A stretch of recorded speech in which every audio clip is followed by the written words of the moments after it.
Hi everybody, welcome to today's session. We're going to be going through CRM facilities in Prima, new and improved. Steve will be in the live chat, and it's quite a good session today in terms of the content we've got to go through. So we'll start off in the client.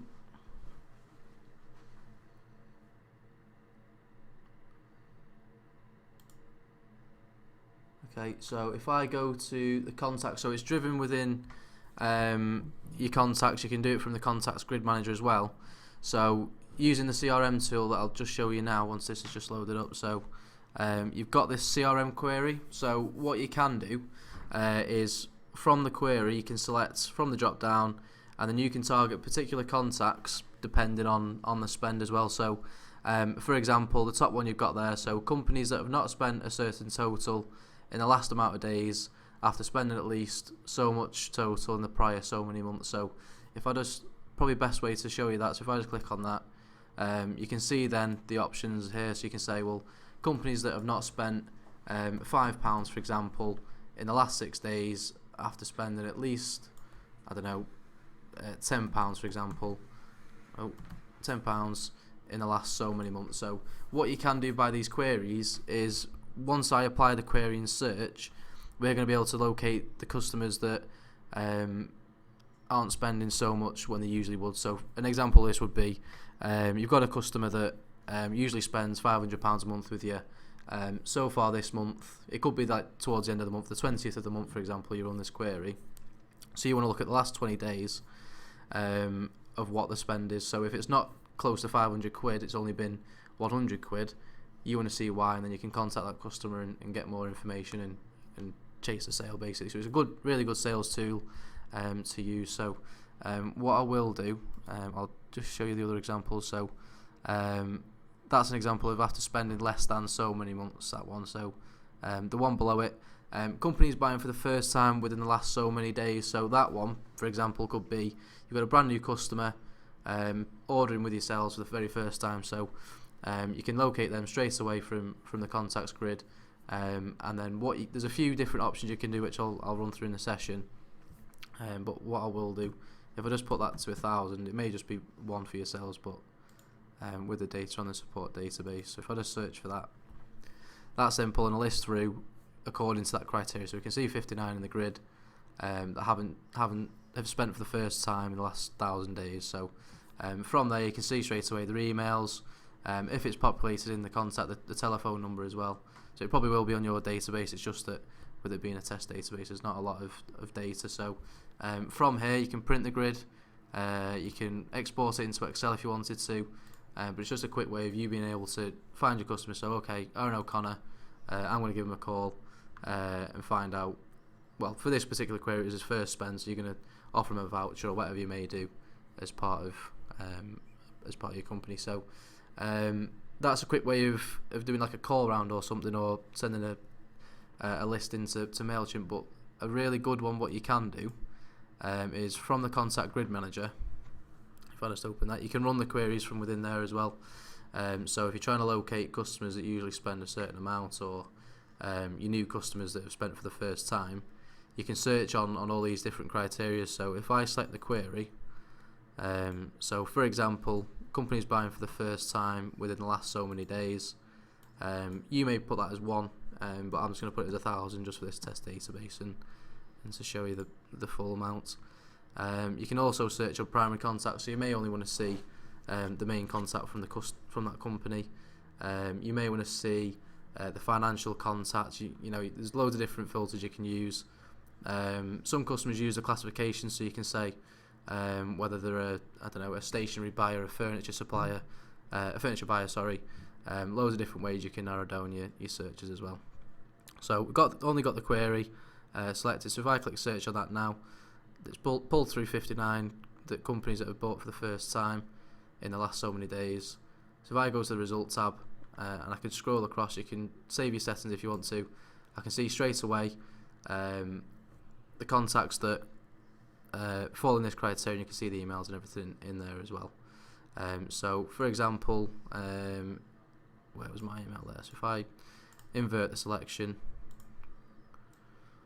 So that was that one. So if I just remove the selected records there, so I don't want anyone else other than this particular contact going in.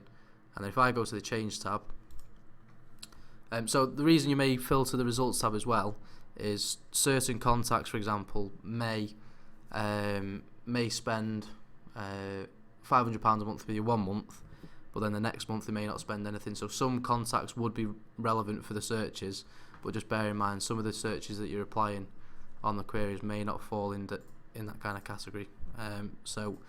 From the change tab, what you can do here is create a journal and assign it to an account manager. So if you're managing your salespeople's callback requests, for example, what you can do here, so if I create the journal and assign to the account manager, this will then, depending on who the account manager is, it'll assign it to their list of journals to do, so that'll show in the dashboard if it's set up. And then say, for example, that previous search had 100 contacts in it, there goes 100 journals to the salesperson or the account manager, whatever you want to call it, and then they would then call around the customers or do whatever you need to do. So that's what you can do with the grid manager. What you can also do is send the contacts to an address book. So the address book would be the likes of, we've got MailChimp and we've got .mailer. I will use MailChimp as an example today, just because we've got that set up currently. So I'll just show you how that's set up. So if I just open the administration. Okay, so when you log into the administration, you'd go to your general admin, and then you go to your cloud services. So you'd create a new cloud service, which will then prompt you as to which option you want to choose. So when you open that, it'll say, in fact, let me click that to show you. So you have a service, so whether it's a financial, so if you were setting up like Xero or something, so you'd pick mail. From the cloud provider, you choose which one you wanted to use. So we've already got MailChimp set up, and then you give it an instance name. So the reason you'd give it an instance name is because if you're using more than one MailChimp account, it's just a reference for yourselves. But at the moment, it's just the one account that you can use, but we are working on getting it to multiple accounts as well. So give it a reference of whatever the account name may be, and then you make sure it's clicked as active, and then add that in. So we've done that already, and then once you've done that, it'll prompt you with the data center and the API key. So the API key you would get from MailChimp, for example, in this case. If you need any help locating it, we're always on the end of the phone. But if you go to log into MailChimp, API links at the top, and then you can find the API link, and then the data center is just the end of the API link.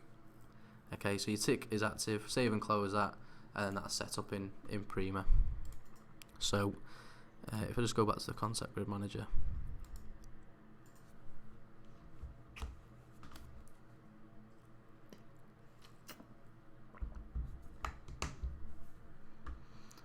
so if I just search for, we'll just run the same query again, apply that, go to results. If we're going to update all of those, and then we go to send contacts to address book.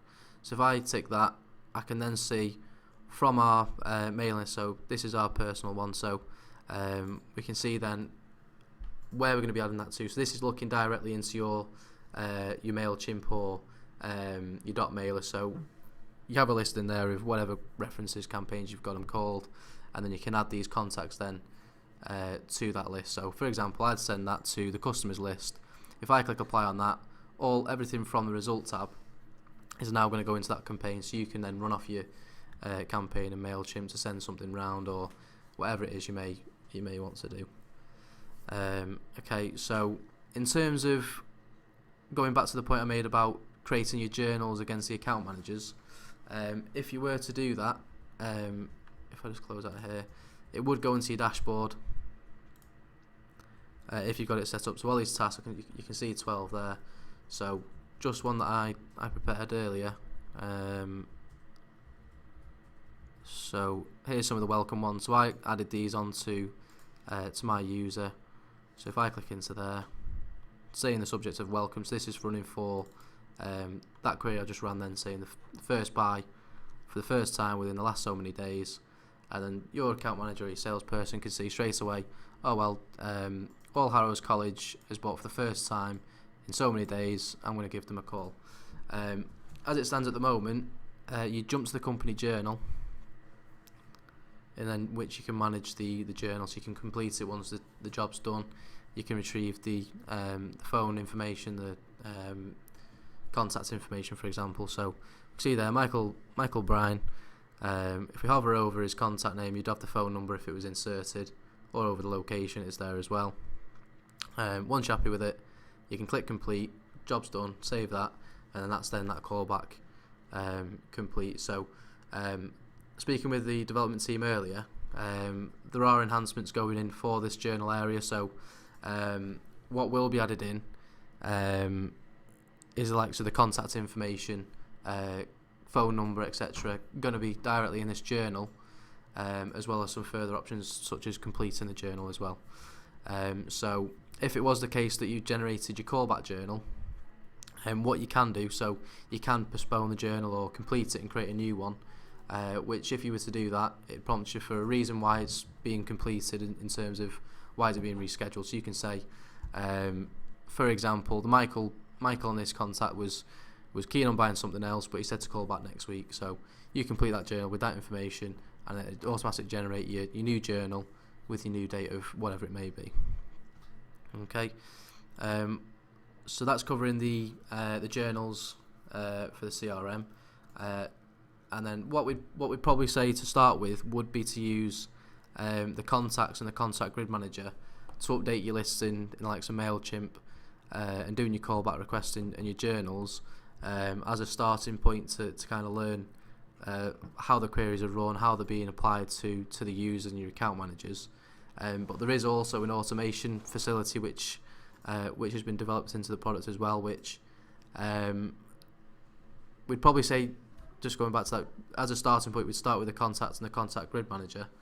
But there is further options for the automation, which we do offer training packages as well if you wanted to go through setting up the contacts, etc. Linking to MailChimp, and then how you can set up the automation good for your business. So if I go into the administration again, and this time it's in the automation. So you've got two options here in the automation. So auto CRM send setup, and also the feedback. So we'll start off with the send. So for example, what we've currently got set up in here is to send the welcome ad. So that was the one the query we just run, where it's the customers buying for the first time in so many days, and this is going to get sent at 5:30 every Monday, Tuesday, so on and so on. So you can set an automated job by creating one there. But if I just double click into this new one, this setup one, sorry, what you've got there is you've got your query already inputted, so you can change that if you wanted to. It adds to the address book of X, Y, and Z. So this is going directly into your MailChimp each day. So all contacts that fall into this remit would be sent to the address book of the non-cloud customers every day at 5:30. So you can edit the schedule, but more importantly, what you can do as well is set contact filters. So companies buying for the first time with the last 1,000 days is good to add in, but you may not want all contacts. You may just want the primary. You may only want the web contacts for whatever reason, or the financial contacts, or if you're using the classifications, there's other ways you can filter down as well. So we've got it set as Lehman, Affluent Town, just so it doesn't update our list, but you can put on certain criteria as well. So it's the same command as what you're running in the grid manager, so this is just doing the task for you basically. So to begin with, perhaps to build your list in MailChimp, if you've not got them already, we would say to do it from the grid manager. And then as time goes on, you may want to get it automated, so you're not having to do that particular job each week or each day, whatever it may be, to add into the MailChimp. So if you save and close that'll then keep the job running every day of every week, at 5:30 as well. Coming back to when you add it to the address book as well, so when you click apply in the grid manager to send the particular contacts in the grid to the address book, what it will do is it will email the contact. So, for example, Liam Evans on that one, he gets an email through from MailChimp because you've applied that campaign. That'll just prompt him to whether he wants to subscribe, and then that'll then add into your list in MailChimp straight away. Okay. Auto CRM feedback setup. So this one's really good. So, well, they're all really good, but this one's quite important as well. So what you can do with this is you've got campaign clicks, and also another option is campaign open. So MailChimp will be reporting back to Prima saying, so if, for example, you sent a campaign out at 2 o'clock, this will tell you who's clicked onto it and who's opened the email. So what this would do with Prima in terms of how Prima will get that information. So what we've got set up at the moment is there's campaign clicks being sent to the journal of the account manager every day. So I'll just show you from let me just change the screen. So what you've got there is a journal that will be created against the account manager. So CRM feedback, campaign name, X, Y, and Z, and it's telling you the welcome campaign. So you can see straight away whoever the contact may be. So you jump to the company journal to find out who's opened your campaign, and then you can target that customer. So if they opened the welcome campaign 10 minutes ago, you may want to follow up with a phone call or whatever you may want to do. So it's a really good sales tool in terms of following up and finding out your customers and what level they're interacting with you as well. Okay, so that's the Auto CRM. So again, that'd fall under, where's my mouse? That'd fall under the journals area in Prima. So in your journal, look up here, it'd say subjects of opened or clicked, and then you can find out the information from the journal as well. Okay. We are still doing development work on the CRM facilities in terms of the queries and the journals area to get it more efficient as well. So if you do have any feedback, we're more than happy to take those on board, such as like new queries. So if there's not a command in there at the moment that you think would be good, please feed it back to us, and we'll be happy to review it and send it through to development. Just wondering whether there's anything else to go through. I think that's pretty much everything for today's session. Myself and Steve will be hanging around on the YouTube chat if you've got any questions. If you're interested in one-to-one training, we have got training packages available for the CRM, getting it set up and everything. So if you've got any queries about that, please don't hesitate to contact us as well. But yeah, that's everything for today. Thank you for your time, and we'll see you next week.